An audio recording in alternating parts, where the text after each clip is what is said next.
Hechos capítulo 12 dice: en aquel mismo tiempo el rey Herodes echó mano a algunos de la iglesia para maltratarles y mató a espada a Jacobo, hermano de Juan, y viendo que esto había agradado a los judíos, procedió a prender también a Pedro. Era entonces los días de los panes sin levadura. Y habiéndole tomado preso, le puso en la cárcel, entregándole a 4 grupos de 4 soldados, o sea que habían 16 personas cuidándolo, para que le custodiasen. Y se proponía sacarle al pueblo después de la Pascua. Así que Pedro estaba custodiado en la cárcel, pero la iglesia hacía sin cesar oración a Dios por él.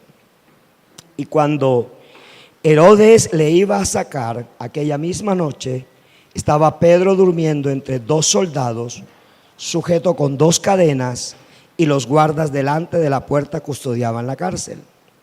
Y he aquí que se presentó un ángel del Señor, y una luz resplandeció en la cárcel, y tocando a Pedro en el costado, le despertó diciendo: levántate pronto. Y las cadenas se le cayeron de las manos. Le dijo el ángel: cíñete y átate las sandalias. Y lo hizo así. Y le dijo: envuélvete en tu manto y sígueme. Y saliendo le seguía, pero no sabía que era verdad lo que hacía el ángel, sino que pensaba que veía una visión. Habiendo pasado la primera y la segunda guardia, llegaron a la puerta de hierro que daba a la ciudad, la cual se les abrió por sí misma, y salidos pasaron una calle, y luego el ángel se apartó de él. Entonces Pedro, volviendo en sí, dijo: ahora entiendo verdaderamente que el Señor ha enviado su ángel, y me ha librado de la mano de Herodes y de todo lo que el pueblo de los judíos esperaba. Y habiendo considerado esto, llegó a casa de María, la madre de Juan, el que tenía por sobrenombre Marcos, donde muchos estaban reunidos orando.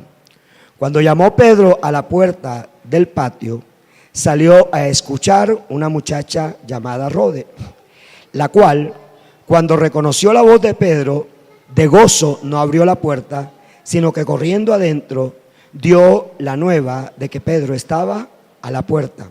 Y ellos le dijeron: estás loca. Pero ella aseguraba que así era. Entonces ellos decían: es su ángel. Mas Pedro insistía en llamar, y cuando abrieron y le vieron, se quedaron asombrados. Pero él, haciéndoles con la mano señal de que callasen, les contó cómo el Señor le había sacado de la cárcel, y dijo: haced saber esto a Jacobo y a los hermanos. Y salió y se fue a otro lugar. Dejémoslo ahí por el momento.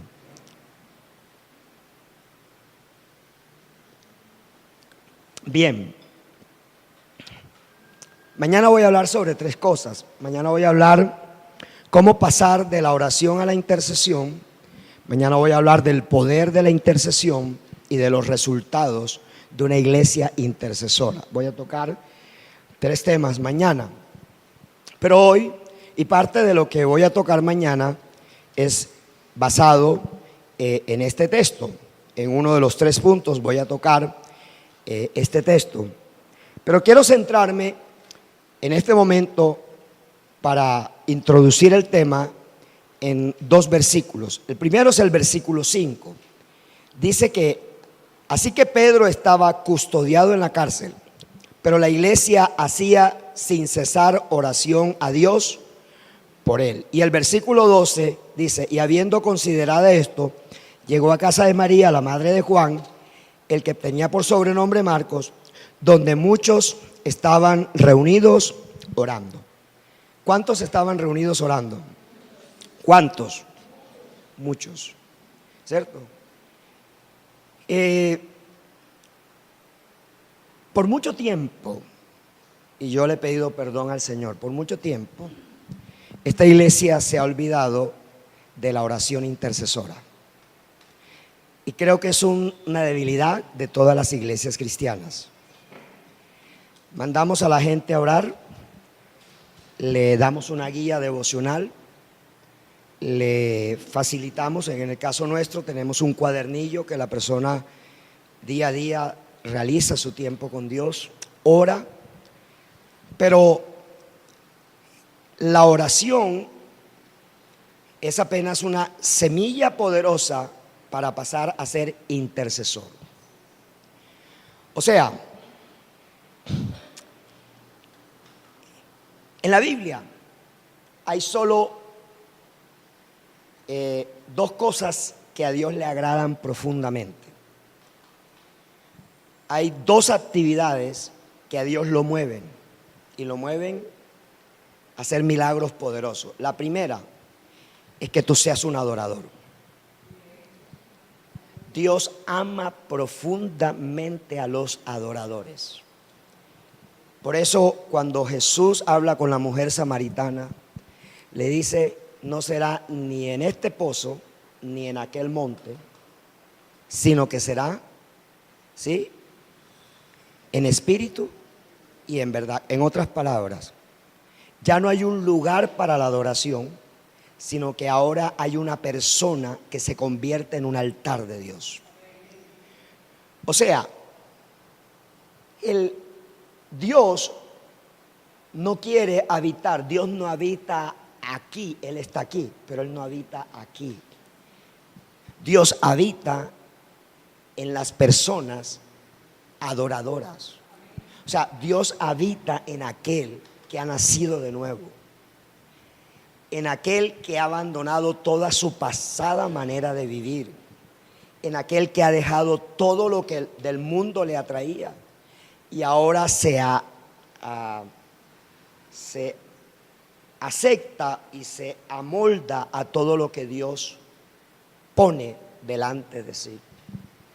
Dios no obliga a nadie que lo ame.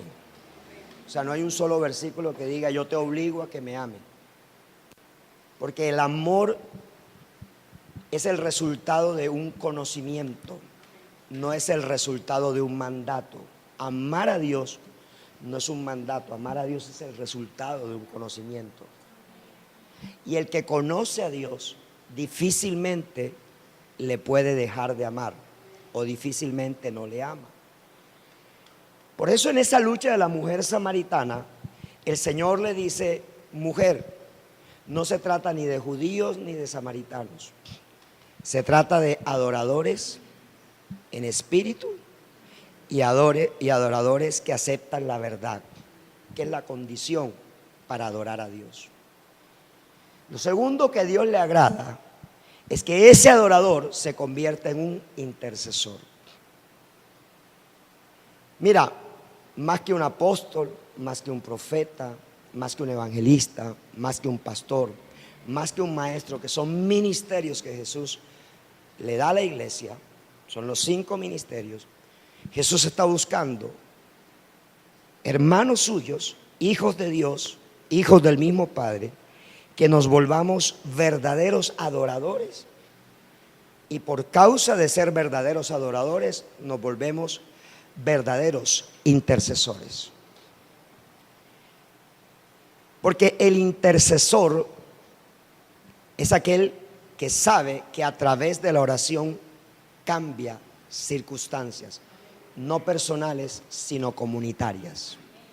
O sea, el intercesor abandona la oración para sí para entrar a la oración para otro. Esa es la característica del intercesor. O sea, el intercesor abandona su autooración para el bienestar propio para ahora buscar el bien ajeno, el bien de otro. Por eso Dios ama al intercesor, y por eso diría que antes de ser intercesor, yo no me puedo convertir en intercesor si no soy primero adorador. Porque el adorador va camino a la intercesión, pero el intercesor nunca llegará a la adoración. O sea, el intercesor no llega a la adoración, porque el que llega, para llegar a la adoración tengo que pasar a la intercesión, tengo que pasar por el camino de la adoración. Tengo que convertirme. Y mira, Yo sé que todos oramos antes de comenzar el servicio, sé que los sugieres oran, sé que los maestros de niños oran, sé que los del equipo de alabanza oran, pero ¿sabes qué? Esa es una oración por cumplir. No es una oración de adorador, o sea, no es una oración del intercesor. El intercesor busca provocar a Dios. Eso es lo que hace el intercesor. Busca provocar el corazón de Dios. O sea, una cosa es orar como requisito. Y le recomiendo que se lean el libro de Peter Warner sobre intercesor. Una cosa es orar como requisito cristiano y otra cosa es orar porque soy un adorador. O sea, el adorador ama el tiempo a solas con Dios, por lo tanto va camino a la intercesión. El creyente común y corriente simplemente cumple la tarea. Cumple la tarea. Y una de las cosas que vamos a retomar en esta iglesia es lo que provocó que esta iglesia se afirmara cuando no éramos nadie, cuando éramos solo 7 personas. Cuando éramos 7 personas, nosotros orábamos, y hay Claudia García, que no la veo por aquí, pero estaba por aquí. Nosotros orábamos en la casa de Claudia a las 4 de la mañana, después en la casa de la hermana Gloria, que casi la echan de la casa, del edificio, porque orábamos a las 4 de la mañana. Salíamos a caminar las calles porque queríamos provocar a Dios. Provocar a Dios. Y el adorador es un buscador de la provocación de nuestro Padre Celestial. Nuestros ministerios o el ministerio que Dios le ha dado, no importa cuál sea, nunca funcionará si usted no es un provocador de Dios. O sea, si usted no provoca a Dios. Y tristemente, los pastores declinamos mucho en el tiempo de intercesión. O sea, tristemente los pastores, en la medida en que la iglesia crece, descuidamos lo que hizo crecer la iglesia, que fue la intercesión. La intercesión que provoca. No se trata de hora. Conozco ministerios que oran todas las noches y conozco ministerios que oran todas las madrugadas. Conozco ministerios como el de Guillermo Maldonado, donde 300 personas todos los días, de domingo a domingo, están orando a las 4 de la mañana hasta las 7 de la mañana, 3 horas de oración, de intercesión, de guerra profética. Conozco ministerios que toman 2 o 3 días en la semana a hacer un tiempo de intercesión profundo, orando por el país, orando por la ciudad, orando por todo lo que Dios va mostrando, porque una característica es que Dios le muestra al adorador por qué hay que orar. Dios le muestra al adorador por qué hay que orar. Cuando no tenemos que orar, cuando no tenemos una petición o cuando no nace una petición para orar, es porque estamos desconectados. Porque el Espíritu Santo siempre te va a mostrar por qué y por quién orar. Por qué y qué hacer en ese tiempo. O sea, qué necesitamos hacer en ese tiempo.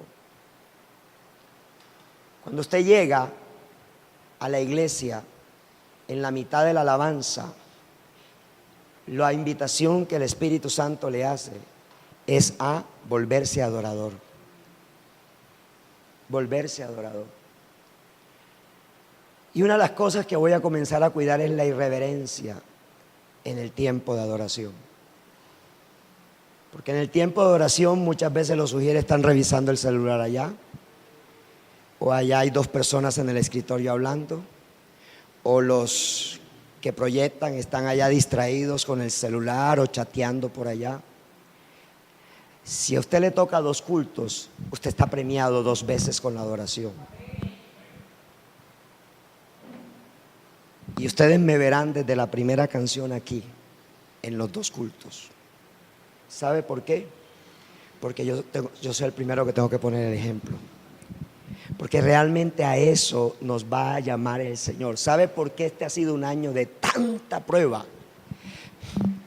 Porque es que el diablo zarandea a una iglesia que está descuidada en la intercesión. El diablo zarandea a una familia que está descuidada en la intercesión. El diablo zarandea tu empresa si está descuidada en la intercesión.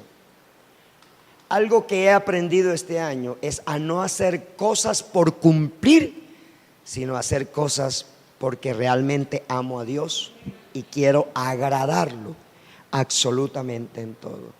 Quiero agradarlo en todo.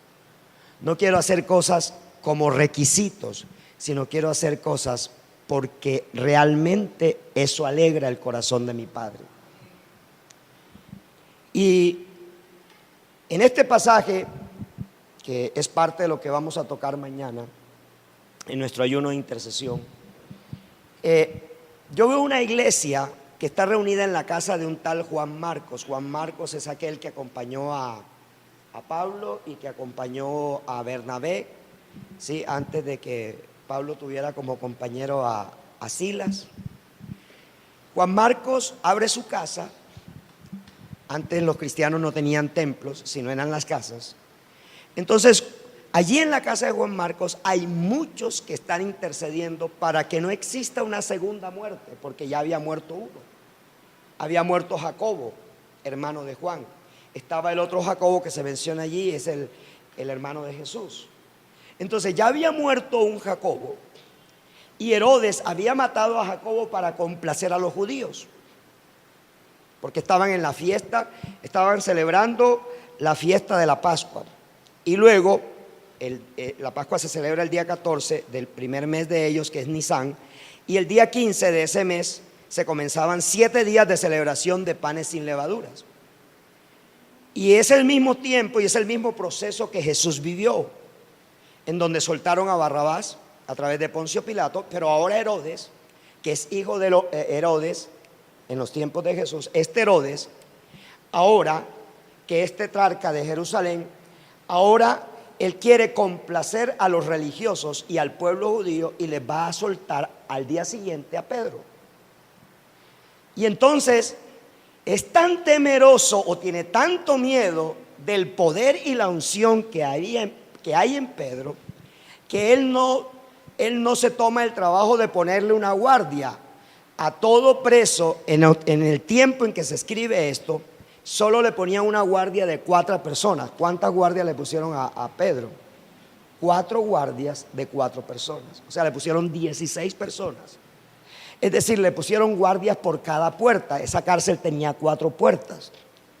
Por lo tanto, para llegar a la puerta de entrada, que se menciona allí como la puerta del hierro, que da a la ciudad, necesitaba pasar por 4 guardias. La pregunta es, ¿cuándo comienza a ocurrir el milagro? ¿Cuándo comenzó a Pedro a creer que era una visión, pero que era una realidad? En el versículo 5 dice, pero toda la iglesia estaba reunida orando. Jesús dijo, donde 2 o 3 estén reunidos en mi nombre, allí estoy yo. Allí estoy yo.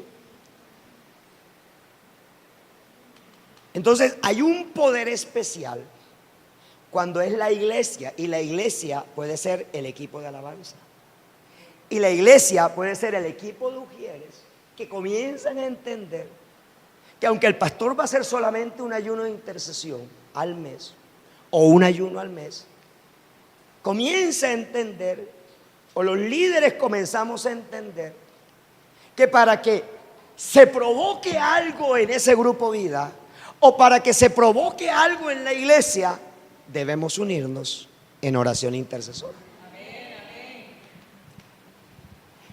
Las actividades, y cópienlo bien en grande, las actividades jamás provocan un milagro del cielo. Cámbiale toda la forma que quieras, todo el formato que quieras a tu ministerio, pero eso provoca un creyente hueco, porque no está provocando un adorador. Los formatos generan actividades, la adoración genera provocación, provoca el cielo. Cuando hay un adorador, el cielo es provocado. Cuando hay un adorador, entonces, como dice la canción, la alabanza última que cantaron, entonces hace que se provoque que el cielo se abra, que se abra un hueco en el cielo para que sea derramado por ese hueco un milagro de Dios. O sea, escuche esto, ni Pedro estaba conectado con los que estaban orando, ni los que estaban orando tenían conocimiento de lo que estaba pasando en la cárcel. ¿Es así o no es así?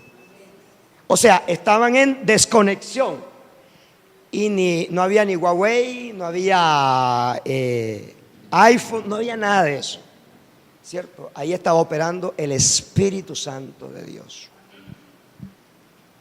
El Espíritu Santo de Dios. Entonces, los que estaban en la casa de Juan Marcos sabían que a la primera hora del día 15, del primer día de los panes sin levaduras, Pedro iba a ser entregado para ser asesinado. ¿Y qué estaban haciendo ellos? Orando. Vea,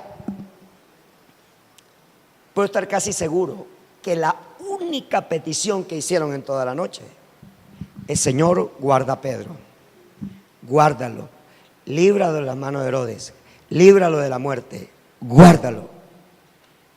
Y cansaron a Dios hasta que provocaron que Dios enviara un ángel.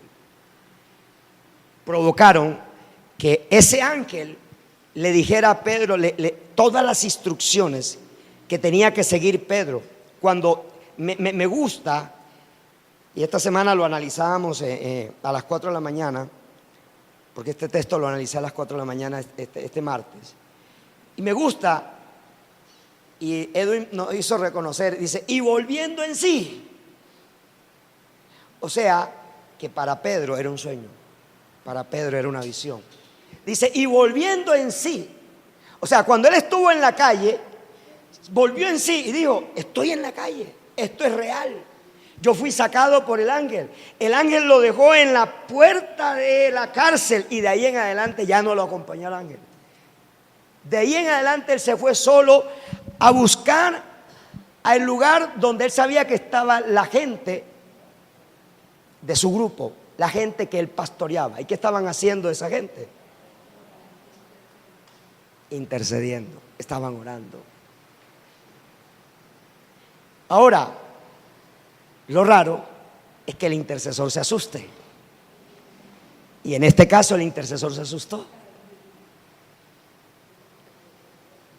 Y cuando vieron a Pedro, dijeron, un fantasma, un fantasma, un fantasma. Dijo, no, yo no soy un fantasma. Hombre, ábreme rápido. Se asustó Pedro, ábreme rápido. Y le abrieron y supieron que no era un fantasma, sino que era real. ¿Qué quiero decirte con eso? El intercesor que provoca algo de Dios debe creer que lo que está provocando va a suceder. O sea, tú no puedes interceder sin convicción. Tienes que interceder con convicción de que estás provocando el cielo, de que estás haciendo algo, que se abra un hueco en el cielo y que la gloria de Dios descienda y ocurra algo en nuestra vida, o ocurra algo en lo que por quien tú estás orando. Y muchas veces nosotros dejamos de orar o dejamos de interceder porque perdemos la convicción. Perdemos que Dios nos ha llamado a eso.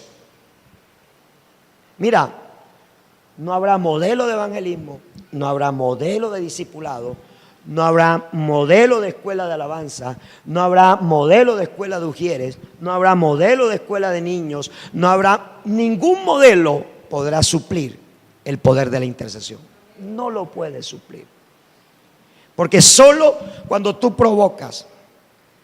Un día conversaba con Marlon y le decía, mira, una de las cosas que siento en el espíritu es que cuando tú llegues los sábados, no sé si lo están haciendo porque no me he reunido con él, cuando tú llegues los sábados, ponlos a adorar. Porque cuando tú los pones con los papeles esos que un día quiero que un ventilador los vuele, cuando tú los pones con esos papeles y cuando tú los pones a que mentalicen una oración, una canción, se pierde el espíritu de la adoración. El adorador provoca. Me hago comprender. El adorador no deja espacio. Si está en la alabanza, no deja espacios vacíos, porque esos vacíos los llena con adoración. Me hago comprender. Los llena con adoración. Su ministración lo hace con adoración. El adorador sirve y cuando está en la puerta está con un gozo porque está lleno de esa adoración. El maestro no prepara una clase por cumplirle a los niños, sino que prepara una clase porque está lleno y esa llenura comienza a provocar. Me hago comprender. Imagínense que yo llegara un domingo, un viernes, que me tocara predicar. ¿De qué les predicaré? ¿De qué les predicaré? Si yo no tengo de qué predicarle, ¿dónde estuvo mi comunión con el Señor? Le decía a Marlon, mételos 20 minutos, coge los instrumentos, mételos en adoración, mételos a que canten la canción en adoración y que se equivoquen, pero que adoren al Señor. Si manejas escuela de niños, antes de eso, mételos en provocación, provócalos a que adoren. Toma a tus integrantes del grupo Vida y provócales en adoración, provócales allí. Comienza a provocar esa oración de intercesión no rígida, esa que puede surgir en donde hasta un canto puede salir, hasta una canción nueva puede salir. Eso no se aprende. Eso es el resultado de comunión con nuestro Padre Celestial. No hay escuela. No hay escuela de Marcos Witt, no hay escuela de Marcos Barriento, no hay escuela de Jesús Adrián Romero, no hay escuela que pueda suplir lo que proviene de la comunión. Eso proviene de la comunión. Estela mandó un video, no sé cuántos lo han visto, pero yo escuchaba a esa mujer predicar y decía, es una intercesora. Cuando un intercesor es capaz de pelear con Dios, y ella peleó con Dios. A veces el enemigo número uno que tiene la intercesión se llama tiempo. Tiempo. Porque estamos en los afanes de la vida. Y llegan las aves del campo y ¿qué hacen? Se comen la semilla de la intercesión. Porque a las 7 hay que hacer esto, a las 8 hay que hacer esto, a las 9 hay que hacer esto, a las 12 hay que salir, voy, almuerzo, regreso y vengo a la iglesia vacío porque no hubo provocación de la presencia. No se provocó la presencia. No sé si usted me alcanza a captar la dimensión de lo que el Espíritu nos quiere hablar. Vamos a entrar en esa dimensión. Sé por experiencia que no serán muchos, pero los grandes avivamientos no lo han provocado muchas personas, sino pocos adoradores. Los grandes avivamientos lo provocan adoradores en espíritu y en verdad. Eso hace. Los grandes avivamientos lo provocan 2 o 3. Cuando mi esposa me dice, es que nada más estuvo Claudia, yo por dentro digo, alégrate. Porque es tan escasa la adoración que no aparece el intercesor. No sé si usted me entiende. Cuando hay adoración, aparece el intercesor. Porque el intercesor no aparece de la nada, aparece de la adoración. No aparece de llenar un cuadernillo de tiempo a solas con Dios, aparece de la adoración. ¿Sí? De ese que del texto bíblico puede inventarse una canción adorando a Dios. De ese que si sabe tocar una guitarra, convierte. Mañana vamos a escuchar una canción en el devocional, ¿no? Mañana va a cantar, Moisés va a cantar mañana. Acuérdese que hoy quedamos apenas en que Moisés presentó la canción, pero no la cantó. Mañana la va a cantar. Mañana Moisés va a cantar la canción. ¿Sí? En tu cuadernillo de solas con Dios, mañana él va a cantar. En el capítulo 32 está la canción. Para que cuando yo los castigue, canten esta canción y se acuerden por qué los estoy castigando. Ese es el propósito de la canción. O sea, Dios es lo más didáctico y pedagógico que yo he conocido. Él dijo, como la ley, me van a salir con la excusa que es muy grande la ley, entonces en una sola cancioncita se las voy a resumir. En una sola cancioncita, y mañana ustedes van a leer y pueden inventarse música para esa canción, letra no, acordes para esa canción. ¿Por qué? Porque Dios no le habla al intercesor, sino al adorador, porque el adorador pasa a la intercesión. El adorador pasa a la intercesión. Y adorador no es el equipo de alabanzas. Ellos son parte. Adorador es toda la iglesia. Adorador somos todos. Todos somos adoradores.